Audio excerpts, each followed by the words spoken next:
أشهد أن لا إله إلا الله وحده لا شريك له وأشهد أن محمدا عبده ورسوله أما بعد فإن خير الحديث كتاب الله وخير الهدي هدي محمد صلى الله عليه وسلم وشر الأمور محدثاتها وكل محدثة بدعة وكل بدعة ضلالة وكل ضلالة في النار. اللهم صل على محمد وعلى آل محمد كما صليت على إبراهيم وعلى آل إبراهيم إنك حميد مجيد. اللهم بارك على محمد وعلى آل محمد كما باركت على إبراهيم وعلى آل إبراهيم إنك حميد مجيد. أعوذ بالله السميع العليم من الشيطان الرجيم من همزه ونفخه ونفثه. بسم الله الرحمن الرحيم. يا أيها الذين آمنوا اتقوا الله حق تقاته ولا تموتن إلا وأنتم مسلمون. يا أيها الناس اتقوا ربكم الذي خلقكم من نفس واحدة وخلق منها زوجها وبث منهما رجالا كثيرا ونساء واتقوا الله الذي تساءلون به والأرحام إن الله كان عليكم رقيبا. يا أيها الذين آمنوا اتقوا الله وقولوا قولا سديدا يصلح لكم أعمالكم ويغفر لكم ذنوبكم ومن يطع الله ورسوله فقد فاز فوزا عظيما. وقال الله في مقام آخر محمد رسول الله والذين معه أشداء على الكفار رحماء بينهم تراهم ركعا سجدا يبتغون فضلا من الله ورضوانا. اللہ تعالیٰ نے نبی علیہ السلام کو جو صحابہ عطا فرمائے وہ جماعت اللہ نے انہیں دنیا کے اندر بھی عزت اور مقام دیا. قیامت تک کے لیے اللہ نے ان کے ایمان کو مثالی بنا دیا.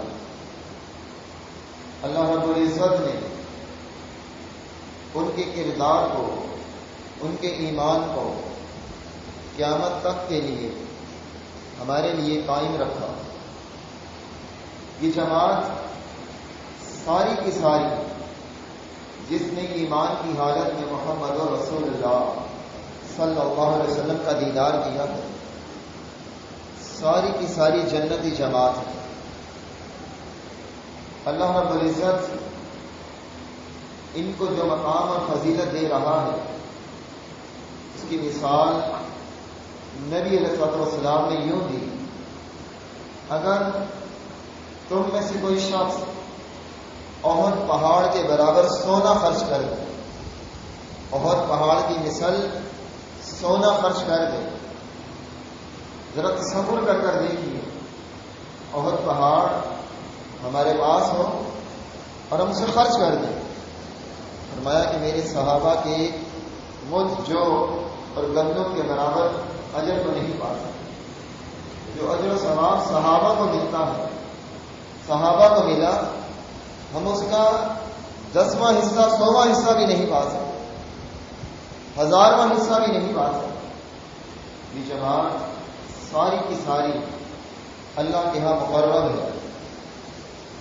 آج جس شخصیت کا آپ کے سامنے تذکرہ کرنا ہے یہ وہ شخصیت ہے جن کے متعلق مسند احمد کی ایک روایت میں نبی علیہ السلام نے فرمایا تھا کہ میری امت کے سب سے زیادہ رحم دل ابو بکر ہے، سب سے زیادہ دین پر سخت سیدنا عمر ہے، سب سے زیادہ حیادار عثمان ہے، سب سے زیادہ قرآن کے قاری ابی بن کعب ہے، سب سے زیادہ حلال اور حرام کے عالم معاذ بن جبل ہیں، سب سے زیادہ فرائض کے جاننے والے زید بن ثابت ہیں، اور ہر امت کا ایک امین ہوتا ہے میری امت کا امیر ابو عبیدہ بن جراح ہے۔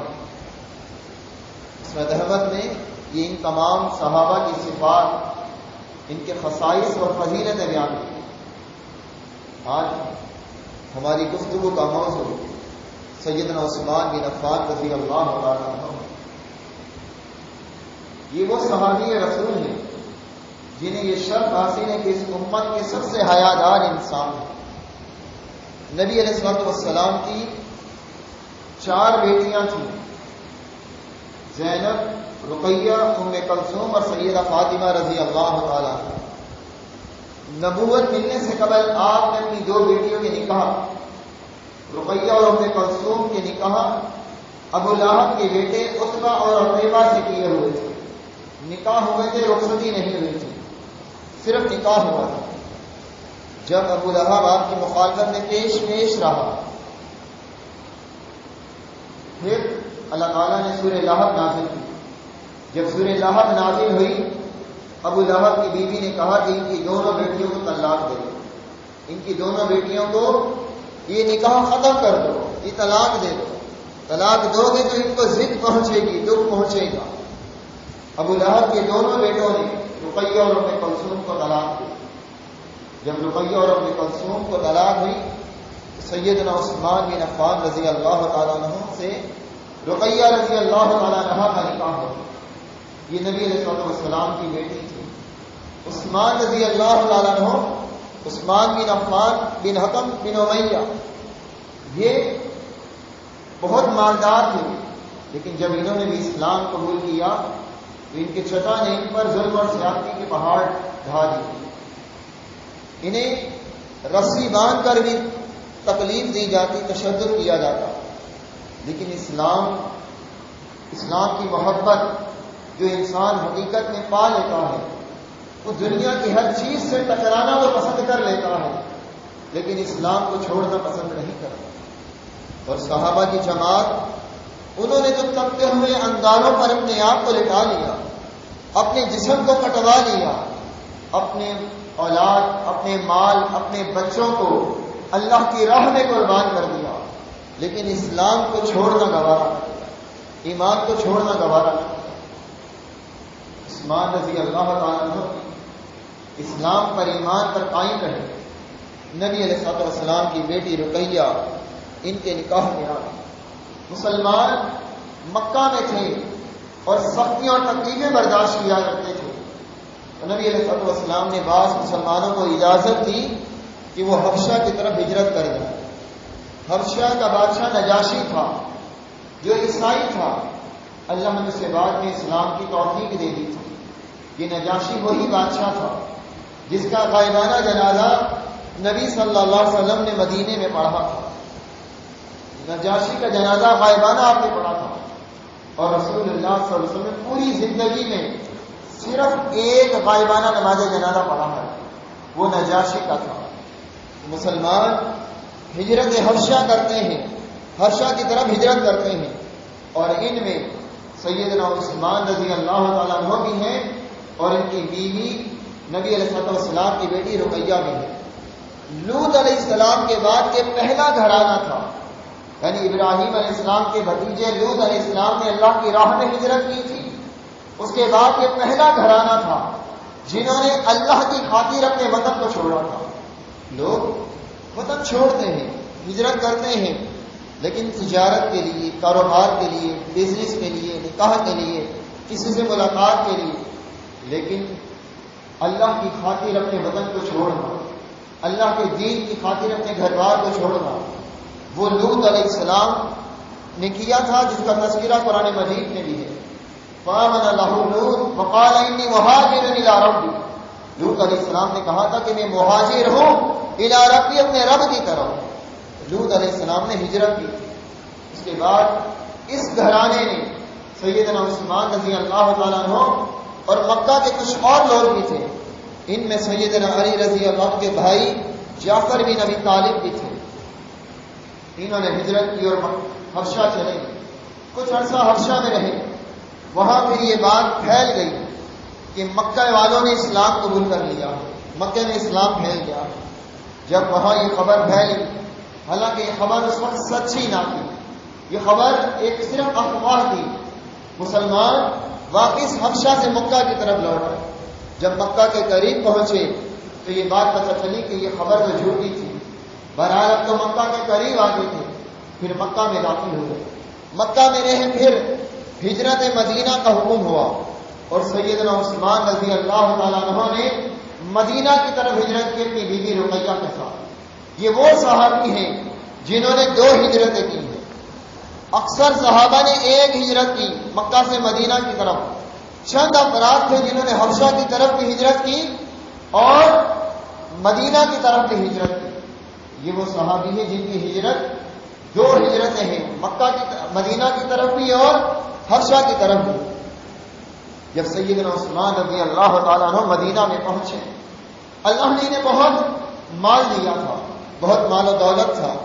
مدینہ میں پہنچنے کے بعد رقیہ ان کے نکاح میں تھی، جنگ بدر کا موقع تھا، نبی علیہ السلام بدر کی طرف تشریف لے جا رہے تھے۔ سیدنا عثمان رضی اللہ عنہ نے کہا کہ میں نے بھی ساتھ جانا ہے۔ اللہ کا کرنا ایسا ہوا کہ ان دنوں میں رقیہ رضی اللہ تعالی عنہا کے چہرے پر چیچک نکل آئی، ایک بیماری، چیچک کی بیماری ہوتی ہے، وہ ان کو نکل آئی اور وہ کافی تکلیف اور اذیت میں تھی۔ نبی علیہ السلام نے عثمان کو روک دیا کہ عثمان تم ہمارے ساتھ بدر کی طرف نہ جاؤ، تم رقیہ کی تیمارداری کے لیے یہاں رک جاؤ۔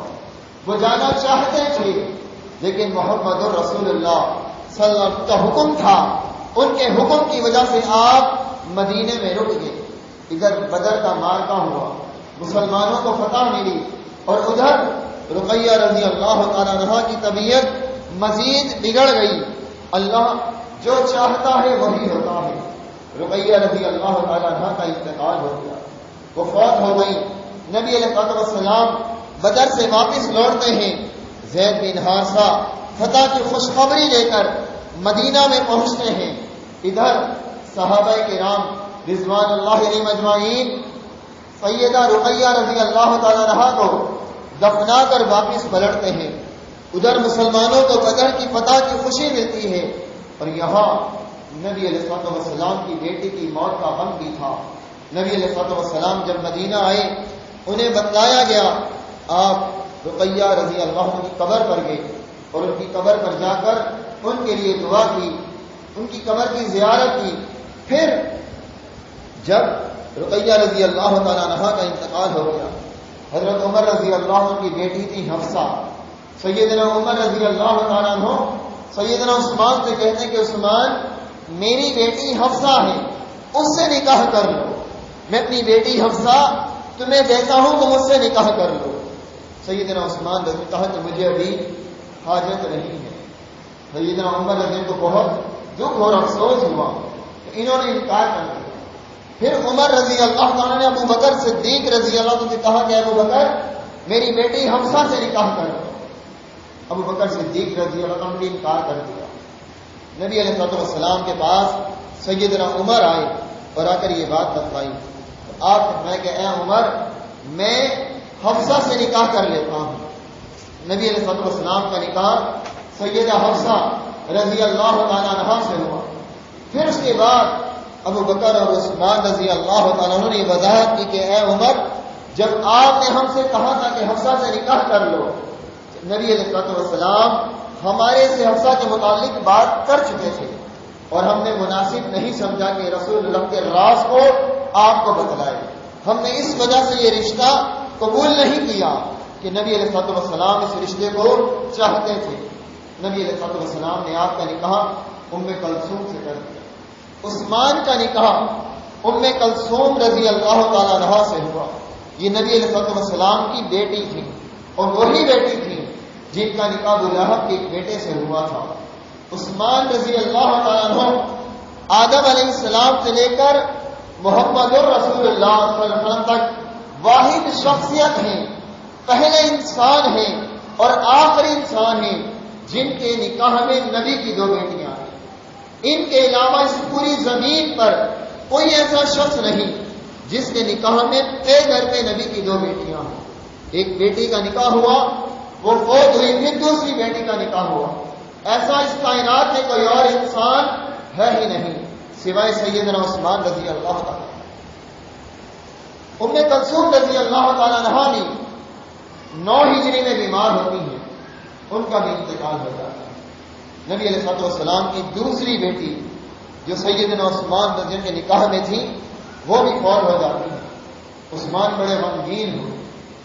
یہ ایک رشتہ تھا نبی علیہ السلام کے ساتھ، ایک تعلق تھا، وہ تعلق آج پھر ٹوٹ گیا ہے۔ بیٹی کے ذریعے ایک تعلق قائم تھا، عثمان بڑے غمگین تھے۔ جامعہ ترمذی کی روایت ہے، نبی علیہ السلام سیدنا عثمان رضی اللہ عنہ کو دلاسا دیتے ہیں، کہتے ہیں عثمان، جامعہ ترمذی کی روایت، عثمان اگر میری تیسری بیٹی ہوتی تو میں وہ بھی تیرے نکاح میں دے دیتا، وہ بھی تجھ سے بیاہ دیتا۔ آپ کی بیٹیاں تو 4 تھیں، لیکن فاطمہ اور زینب کا نکاح ہو چکا تھا۔ زینب کا نکاح غلاس سے ہوا تھا، وہ غلاس کی بیوی تھی، اور فاطمہ سیدنا علی رضی اللہ تعالیٰ عنہ کی بیوی تھی۔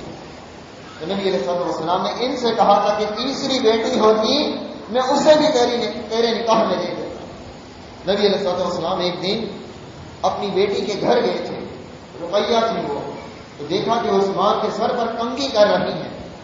آپ نے پوچھا کہ عثمان کیسے ہیں، اپنی بیٹی سے اپنے داماد کے متعلق پوچھا، کہا کہ بہت اچھے ہیں۔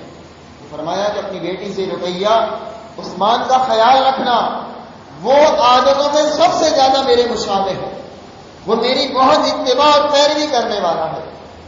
سیدنا عثمان ان کے بیٹے تھے عبداللہ، وہ رقیہ کے بیٹے تھے۔ جب ان کی عمر 6 برس ہوئی اس بچے کا بھی انتقال ہو۔ نبی علیہ السلام کے نواسے تھے، رقیہ اور عثمان کے بیٹے تھے عبداللہ، 6 برس کی عمر میں ان کا انتقال ہو۔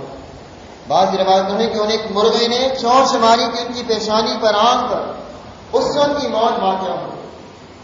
سیدنا عثمان رضی اللہ تعالیٰ عنہ یہ وہ صحابی ہیں جب ہجرت کر کر مدینہ میں آئے، مدینہ میں صرف ایک کنواں تھا جو بئر روما کے نام سے تھا، اور اس کنویں کا پانی مسلمان بھی اور یہودی بھی سب پیتے تھے، اور اس کنویں کا پانی بکتا تھا۔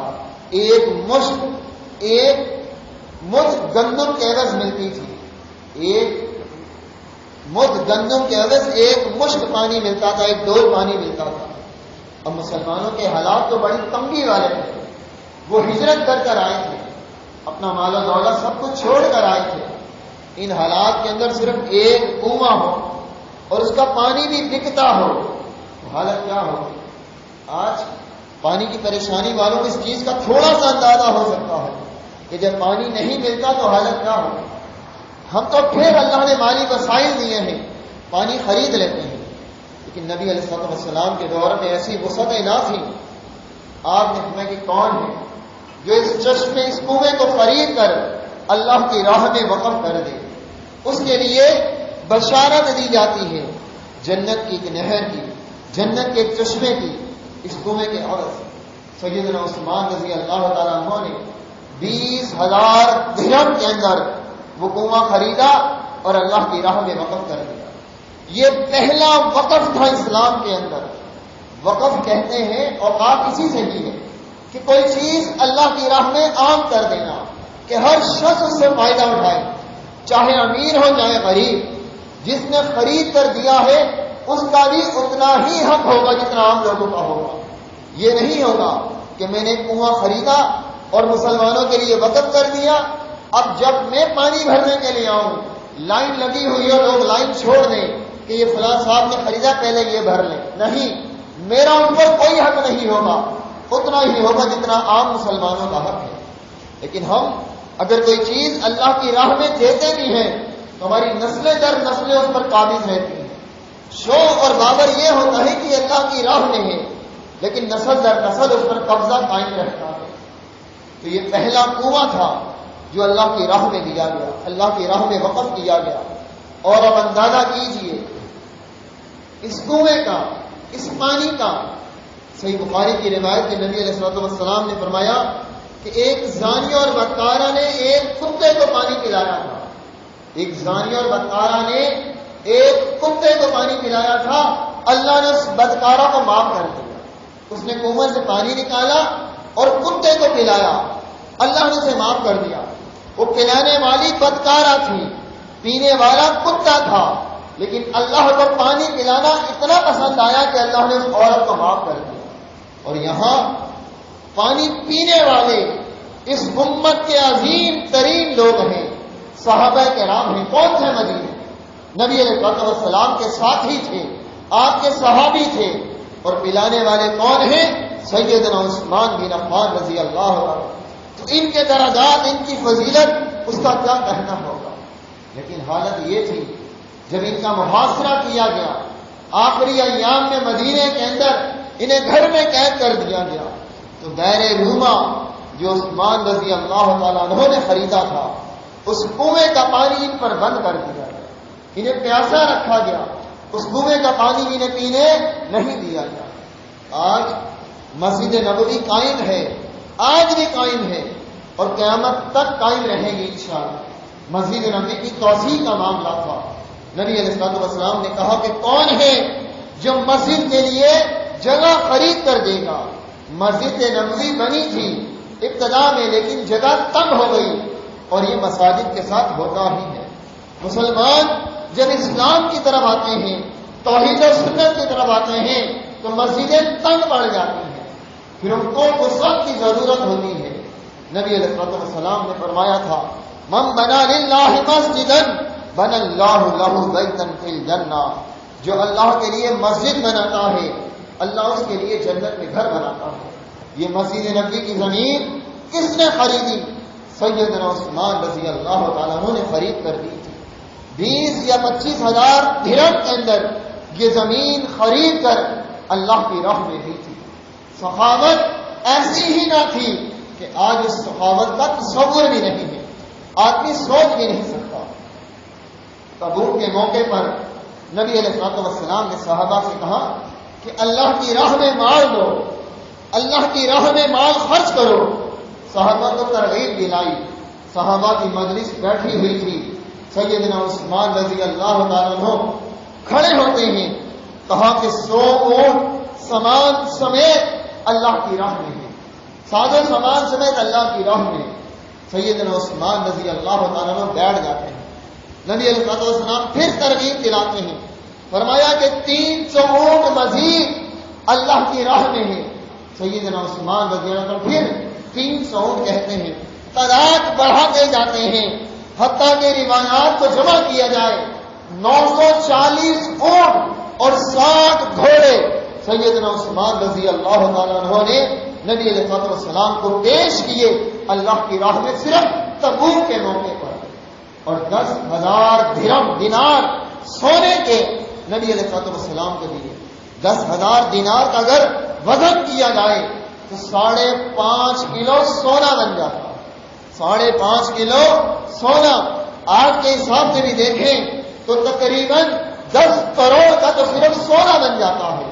نبی علیہ السلام ان سکوں کو، ان درہموں کو ہاتھوں سے اٹھا رہے تھے، اور آپ نے فرمایا، بار بار فرماتے جا رہے تھے، ما ضر عثمان ما عمل بعد اليوم، عثمان آج کے بعد کوئی عمل تمہیں نقصان نہیں پہنچا سکتا، کوئی بات تمہیں نقصان نہیں پہنچا سکتی، کوئی بھی کام کر جاؤ تمہیں نقصان نہیں ہوگا۔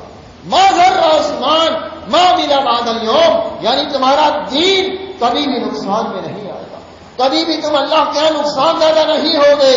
ما ضر عثمان ما عمل بعد اليوم، آج کے بعد عثمان کو کوئی عمل نقصان نہیں پہنچائے گا۔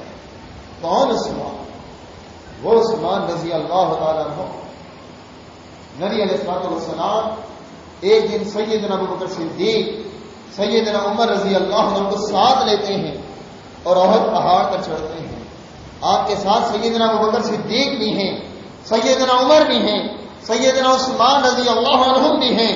آپ احد پہاڑ پہ چڑھتے ہیں، اور احد پہاڑ نبی علیہ السلام سے محبت کیا کرتا تھا۔ آپ نے فرمایا کہ پہاڑ ہم سے محبت کرتا ہے، ہمیں بھی اس پہاڑ سے محبت۔ انسان تو انسان، جمادات بھی، بے جان چیزیں بھی نبی علیہ السلام سے محبت کیا کرتے تھے۔ وہ واقعہ جو صحیح بخاری میں ہے کہ نبی علیہ السلام کھجور کے تنے کے ساتھ ٹیک لگا کر خطبہ دیا کرتے تھے.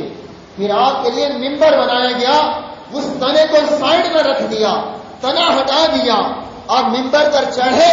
اور صحابہ کہتے ہیں کہ ہم نے دیکھا کہ نبی علیہ السلام جب ممبر پر چڑھے وہ کھجور کا تنا رونے لگ گیا. اس میں سے ایسے رونے کی آواز آئی جیسے کوئی انسان روتا ہے.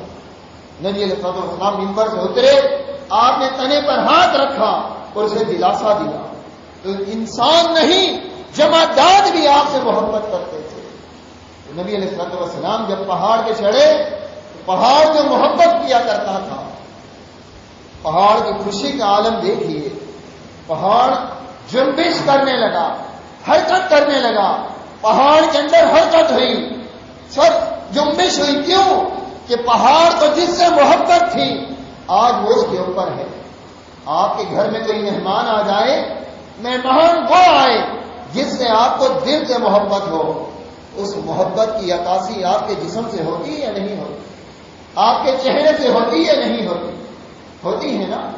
تو نبی علیہ السلام جب احد پہاڑ پہ چڑھے, پہاڑ کے اندر حرکت ہوئی, آپ نے اس پر اپنا پاؤں مارا, اپنے پاؤں اٹھایا اور پہاڑ پر رکھا اور کہا کہ اس کو, اے احد ٹھہر جا, رک جا, تجھ پر ایک نبی ہے, ایک صدیق ہے اور 2 شہید ہے.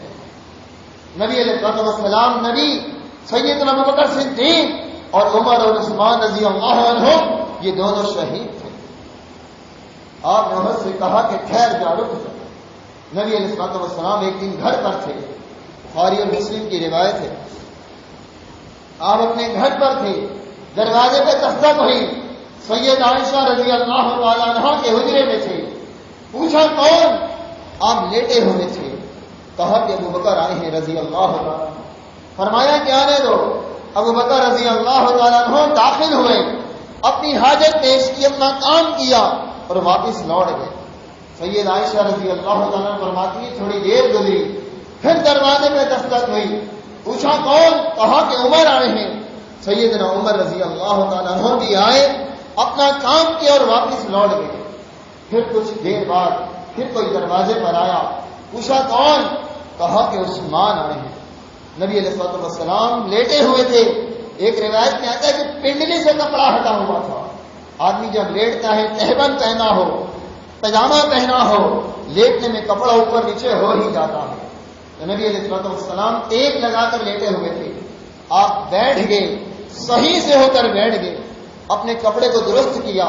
عثمان آئے رضی اللہ تعالیٰ عنہ اور پھر واپس چلے گئے.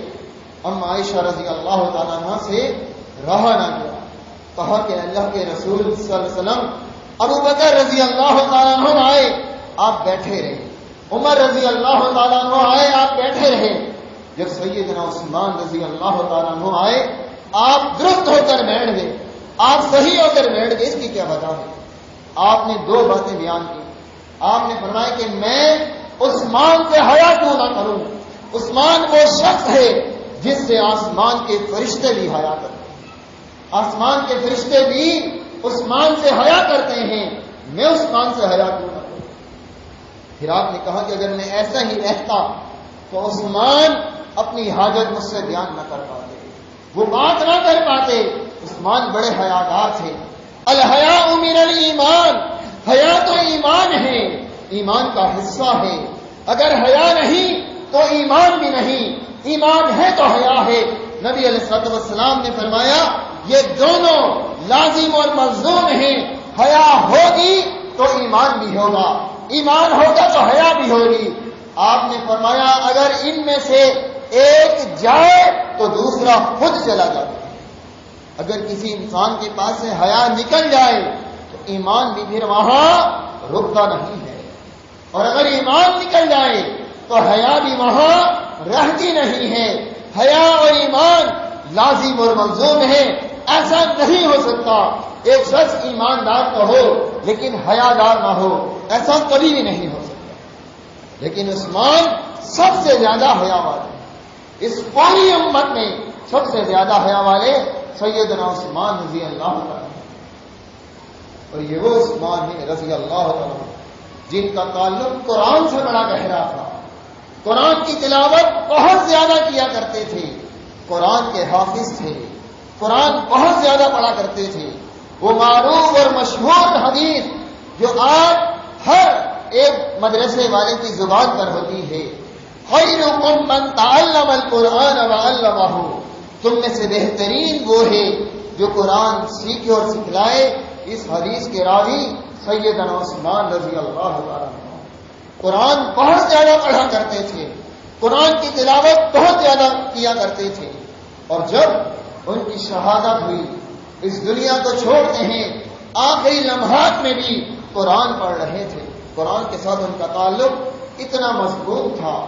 یہ شخصیات جنہیں اللہ رب العزت نے یہ مقام اور مرتبے دیے ہیں، یہ اس قابل ہیں کہ ان کے ایمان کو اللہ نے مثالی ایمان بنا دیا.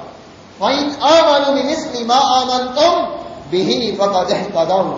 اللہ نے فرمایا کہ ان صحابہ کی طرح ایمان لاؤ پھر ہدایت پر ہوگی، اور اگر ان کی طرح ایمان نہیں ہوگا تو ہدایت تمہارا مقدر نہیں بن سکتی. اللہ تعالی ہم سب کو صحابہ کی طرح ایمان عطا فرمائے. اقول قولی ھذا واستغفر اللہ ولکم وآخر دعوانا ان الحمد للہ رب العالمین.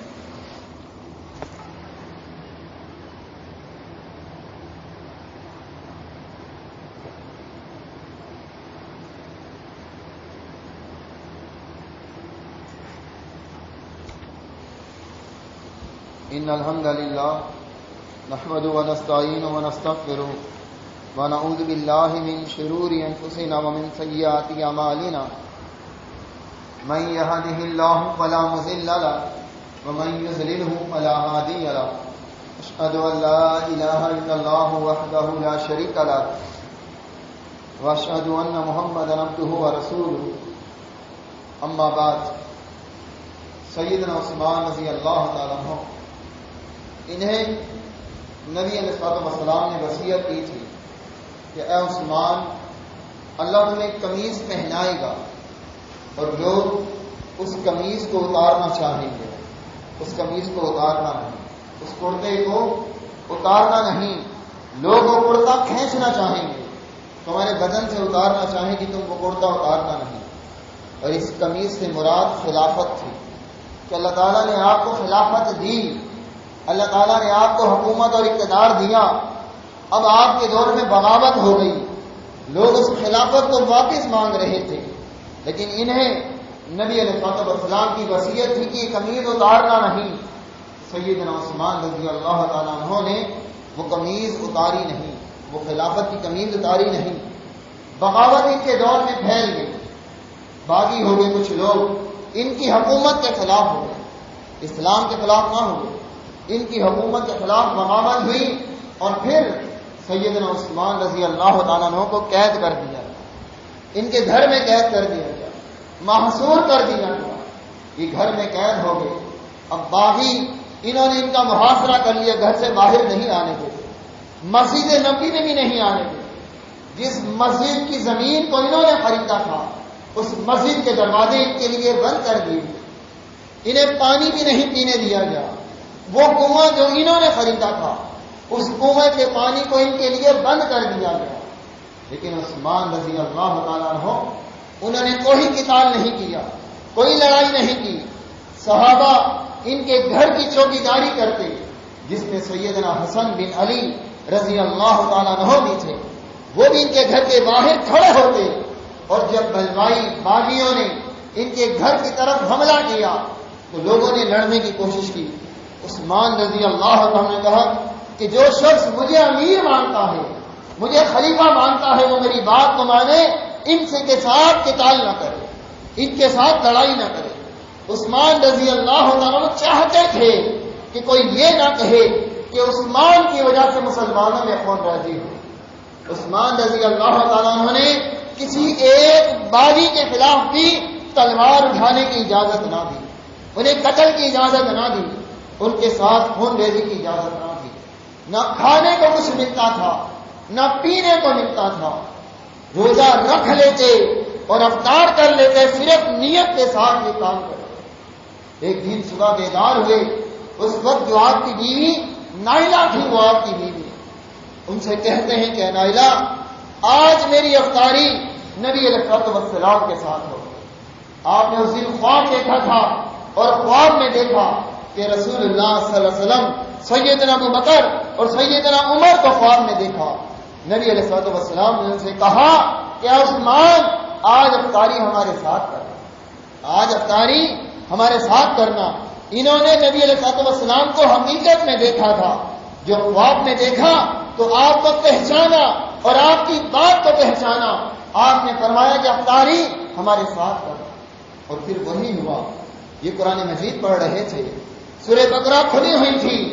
سورہ بقرہ پہلے پارے کی آخری آیات تھی. فَإِنْ آمَنُوا بِمِثْلِ مَا آمَنْتُمْ بِهِ فَقَدِ اهْتَدَوْا. وہی آیتیں جو اللہ نے قرآن میں صحابہ کے لیے ایمان بنائی تھی کہ ایمان لاؤ ان صحابہ کی طرح پھر تم ہدایت پر ہوگے. اگلے الفاظ فَتَيَكْفِيكَهُمُ اللَّهُ, اللہ تمہارے لیے کافی ہوگا. بلوائیوں نے حملہ کیا. سیدنا عثمان رضی اللہ تعالیٰ عنہ نے اپنا ہاتھ آگے کیا. آپ کے ہاتھ کی انگلیاں کٹی اور خون مصحف پر گرا. مصحف قرآن کو کہتے ہیں, مصحف اللہ کی کتاب کو کہتے ہیں. خون قرآن پر گرا اور پھر ان پر حملہ کر کر انہیں شہید کر دیا گیا. سیدنا عثمان رضی اللہ تعالیٰ عنہ مظلومانہ شہید کیے گئے. جبیر بن معطم رضی اللہ تعالیٰ عنہ نے ان کی نماز جنازہ پڑھائی تھی. یہ شہادت نبی علیہ الصلوۃ والسلام کی پیش گوئی بھی تھی کہ تمہیں شہید کیا جائے گا. اور زندگی میں قدم قدم پر جنت کی بشارت بھی تھی. آپ نے کئی بار کئی موقعوں پر عثمان کو جنت کی بشارت دی. ایک بار آپ ایک باغ میں تھے اور پھر وہاں بیٹھے ہوئے تھے. وہاں ابو ہریرہ رضی اللہ تعالیٰ عنہ تھے. طویل واقعہ ہے. باغ میں ایک شخص آیا. آپ نے ابو ہریرہ رضی اللہ کو بھیجا, جاؤ دیکھو دروازے پر کون ہے, جو بھی ہو اسے جنت کی بشارت دینا. ایک بار نبی علیہ الصلوۃ والسلام صحابہ کے درمیان بیٹھے ہوئے تھے اور آپ نے دیکھا ایک شخص, صحابہ کہتے کہ ہم نے ایک شخص کو دیکھا جو رومال اوڑے سر نیچے کر کر ہے. آپ نے کہا کہ میری امت میں فتنہ پھیل جائے گا اور اس دن یہ شخص جو رومال والا ہے یہ شخص مظلومانہ شہید کیا جائے گا. جو شخص اس کے ساتھ ہوگا وہ حق پر ہوگا. اور کہا کہ ہم نے جا کر دیکھا وہ عثمان بن عفان رضی اللہ عنہ. یہ ساری باتیں اس بات پر شاہد اور گواہ ہیں کہ سیدنا عثمان رضی اللہ تعالیٰ نے جنتی ہیں. آج ان پر کیچڑ اٹھایا جاتا ہے. کہا جاتا ہے کہ بدر میں نہ تھے, بدر میں شریک نہ تھے, بدر میں نہیں تھے. لیکن نبی علیہ الصلوۃ والسلام نے خود روکا تھا. اور جب بدر سے واپس آئے مال غنیمت ملا, آپ نے کہا کہ اس میں عثمان کا بھی حصہ لگاؤ. عثمان ہمارے ساتھ تھا ہر گھاٹی میں, ہر مقام پر اجر و ثواب کے اعتبار سے, کیونکہ عثمان کی نیت تھی. پھر کہتے ہیں بیت رضوان میں عثمان نہ تھے. بیت رضوان جب ہوئی تو عثمان نہ تھے. تم عقلی دیکھیے, نبی علیہ الصلوۃ والسلام جب مدینہ سے نکلتے ہیں عمرہ کے لیے جاتے ہیں, حدیبیہ کے مقام پر رکتے ہیں, ایک شخص کو قاصد بنا کر مکہ میں بھیجتے ہیں کہ جاؤ مکہ والوں سے بات کرو, ہم عمرے کے لیے آئے ہیں, لڑنے کے لیے نہیں آئے, اسلحہ لے کر نہیں آئے, تلواریں لے کر نہیں آئے. ان سے کہو کہ ہم عمرہ کریں گے اور واپس لوٹ جائیں گے.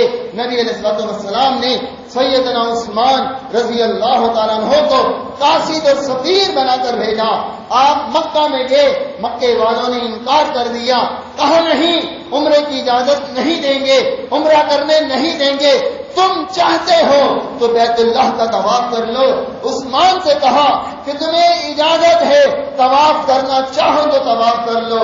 عثمان نے کہا جب میرے پیغمبر کو اجازت نہیں ملی تو عثمان کے لائق نہیں کہ بیت اللہ کا طواف کر سکے. یہاں یہ معاملات ہیں اور حدیبیہ میں افواہ پھیل گئی کہ عثمان کو شہید کر دیا گیا. سیدنا عثمان رضی اللہ عنہ کی شہادت ہو گئی. نبی علیہ الصلوۃ والسلام کو بھی یہ خبر ملتی ہے. آپ غیب نہیں جانتے تھے, اگر آپ غیب جانتے ہوتے آپ بتلا دیتے. یہ خبر جھوٹی ہے, افواہ ہے. لیکن جب یہ خبر صحابہ میں پھیلی, نبی علیہ الصلوۃ والسلام تک پہنچی, آپ نے صحابہ کو جمع کیا اور یہ صحابہ 1400 صحابہ تھے, 1400 صحابہ تھے. عمرے کی نیت سے آئے تھے، لیکن جب یہ افواہ اڑی، یہ خبر ملی کہ سیدنا عثمان رضی اللہ تعالیٰ عنہ شہید کر دیے گئے ہیں، نبی علیہ السلام نے ان 1400 صحابہ کو جمع کیا اور ان تمام کے تمام سے بیعت لی، اور یہی بیعت رضوان ہے۔ اب کہتے ہیں کہ اس بیعت میں عثمان نہ تھے، اور یہ بیعت ہوئی عثمان کے لیے تھی کہ عثمان کے قتل کا بدلہ لیں گے۔ صحابہ کہتے ہم نے بیعت کی، نحن الذین بایعوا محمد علی الجہاد ما بقینا ابدا، ہم وہ لوگ ہیں جنہوں نے نبی علیہ السلام کے ہاتھ پر بیعت کی تھی، جب تک زندہ ہیں لڑتے رہیں گے، اللہ کی راہ میں قتال کرتے رہیں گے، عثمان کا بدلہ لے کر جائیں گے۔ اور اس بیعت میں بھی عثمان شامل تھے، عثمان شریک تھے۔ نبی علیہ السلام جب بیعت لے رہے تھے، صحابہ نے بیعت لی، آپ سے وعدہ کیا، تو نبی علیہ السلام نے آخر میں اپنا دوسرا ہاتھ اپنے ہاتھوں پر رکھا، صحابہ کے ہاتھوں پر رکھا، کہا کہ یہ عثمان کا ہاتھ ہے، یہ عثمان کی طرف سے بیعت ہے۔ بیعت رضوان میں آپ نے عثمان کو بھی شریک کیا تھا۔ اور اللہ نے فرمایا لقد رضی اللہ عن المؤمنین اذ یبایعونک تحت الشجرۃ، اللہ راضی ہو گیا ان مومنوں سے جنہوں نے درخت کے نیچے بیعت لی تھی، جنہوں نے درخت کے نیچے بیعت کی تھی۔ اللہ کیوں راضی ہوا؟ فعلم ما فی قلوبہم، اللہ نے ان کے دل جان لیے تھے، ان کی نیتوں کو جان لیا تھا، یہ اللہ کے لیے مخلص ہیں۔ تو یہ بیعت ہوئی ہی عثمان کے لیے تھی۔ عثمان رضی اللہ تعالیٰ عنہ وہ شخصیت ہیں جو اسلام کے اندر حیادار، وفادار، فقی، نبی علیہ السلام کے داماد صحابی سیدنا علی رضی اللہ عنہ کے ہمزل، کتنے رشتے، کتنے مقام، کتنے مرتبے اللہ نے انہیں عطا کیے۔ لیکن آج چاند پر تھوکنے سے تھوک چاند پر نہیں جاتا، چہرے پر واپس آتا۔ اگر ان کی ذات پر اعتراض اور تنقید کی جائے تو ان پر اعتراض نہیں ہوتا، ان پر تنقید نہیں ہوتی، وہ اپنے ہی منہ پر واپس آ جاتی ہے۔ اللہ تعالیٰ ہمیں صحابہ کی عظمت کو سمجھنے کی توفیق عطا فرمائے، صحابہ کے مقام کو سمجھنے کی توفیق عطا فرمائے کہ انہوں نے سب کچھ قربان کر دیا اسلام کے نام پر۔ یہ آج انہی کی محنت ہے کہ ہم اسلام پر عمل پیرا ہیں، ہم مساجد میں ہیں، نمازیں ادا کر رہے ہیں، دین سیکھ رہے ہیں، دین سکھا رہے ہیں، یہ ان کی محنت اور کوششوں کا ہی نتیجہ ہے۔ اللہ رب العزت ہمارے دلوں میں حقیقی ان کی محبت ڈالے۔ اللہ تعالیٰ ہمیں ان جیسا ایمان عطا فرمائے۔ ہم نے انہیں نہیں دیکھا لیکن ہمارے دلوں میں ان کی محبت ہے۔ ہمیں اللہ کی ذات سے امید ہے کہ قیامت والے دن انشاءاللہ اس محبت کی وجہ سے اللہ ہمیں ان کی رفاقت عطا فرمائے۔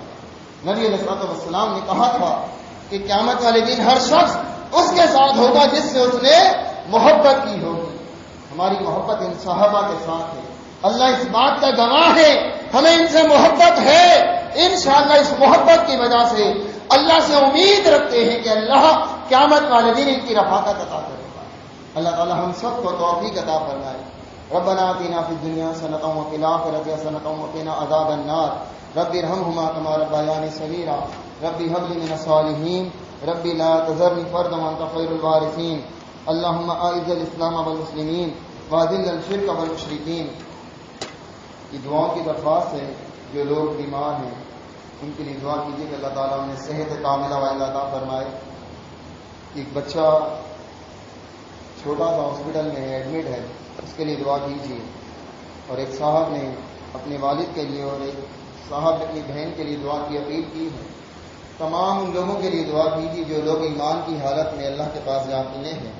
اللہ تعالیٰ ان تمام کی مغفرت فرمائے اور اللہ تعالیٰ تمام بیماروں کو صحت کاملہ عطا فرمائے۔ تمام پریشان حال لوگوں کی اللہ تعالیٰ پریشانیوں کو دور فرمائے۔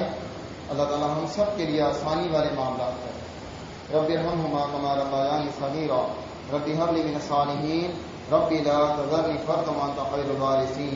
اللهم اعز الاسلام والمسلمین واذل الشرك والمشركين۔ اللهم لا تسلط علينا من لا يرحمنا۔ ربنا لا تؤاخذنا إن نسينا أو أخطأنا۔ ربنا ولا تحمل علينا إصرا كما حملته على الذين من قبلنا۔ ربنا ولا تحملنا ما لا طاقة لنا به واعف عنا واغفر لنا وارحمنا أنت مولانا فانصرنا على القوم الكافرين سبحان ربك رب العزة عما يصفون وسلام على المرسلين والحمد لله رب العالمين.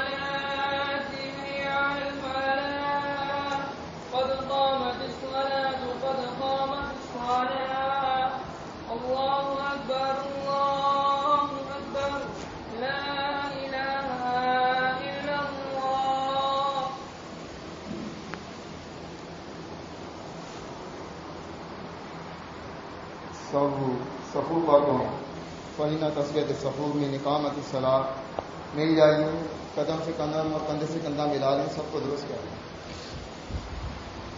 اللہ اکبر.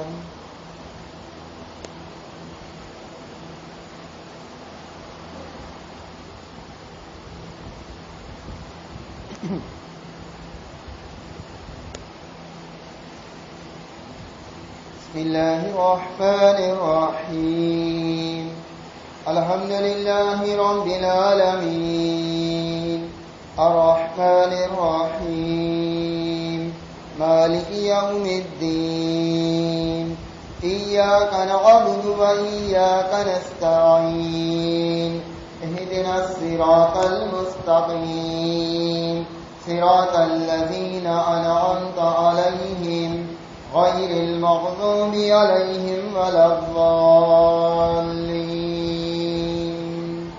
آمين. بسم الله الرحمن الرحيم سبح اسم ربك الأعلى الذي خلق فسوى والذي قدر فهدى والذي أخرج المرعى فجعله غثاء أحوى سنقرئك فلا تنسى إلا ما شاء الله إنه يعلم الجهر وما يخفى ونيسرك لليسرى فذكر إن نفعت الذكرى سيذكر من يخشى ويتجنبها الأشقى الذي يصلى النار الكبرى ثم لا يموت فيها ولا يحيا قد أفلح من تزكى وذكر اسم ربه فصلى بل تؤثرون الحياة الدنيا والآخرة خير وأبقى إن هذا لفي الصحف الأولى صحف إبراهيم وموسى. الله أكبر.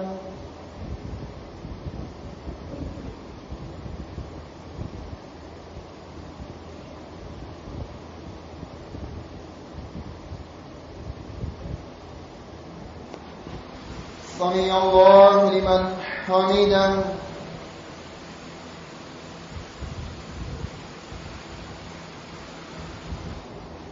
الله أكبر.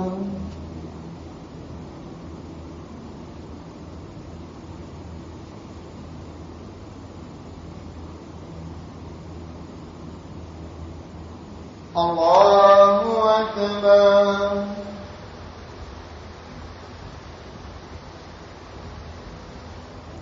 الله أكبر.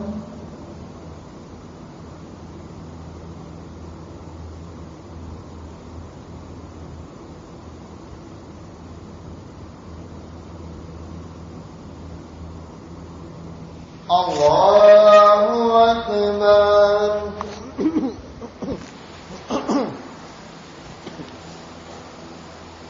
بسم الله الرحمن الرحيم الحمد لله رب العالمين الرحمن الرحيم مالك يوم الدين إياك نعبد وإياك نستعين اهدنا الصراط المستقيم صراط الذين أنعمت عليهم غير المغضوب عليهم ولا الضالين آمين. بسم الله الرحمن الرحيم.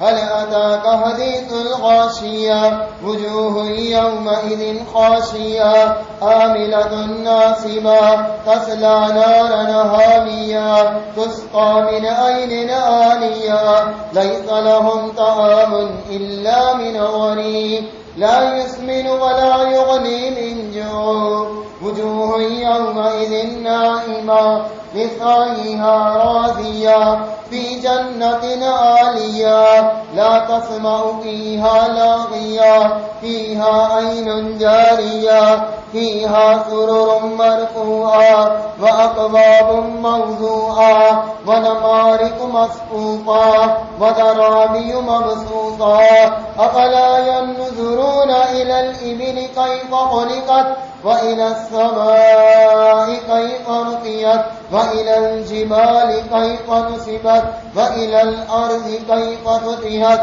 فذكر إنما أنت مذكر لست عليهم بمسيطر إلا من تولى وكفر فيعذبه الله العذاب الأكبر إن إلينا إيابهم ثم إن علينا حسابهم.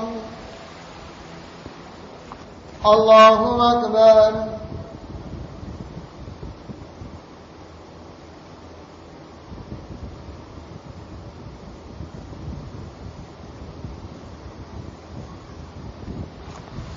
سمع الله لمن حمده.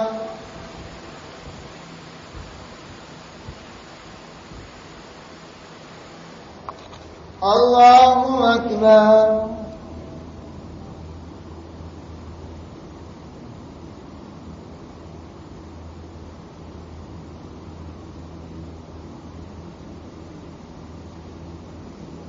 الله أكبر.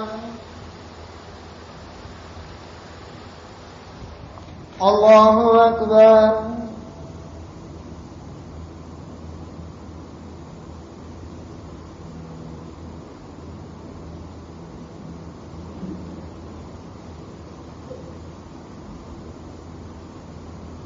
الله أكبر.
السلام عليكم ورحمة الله.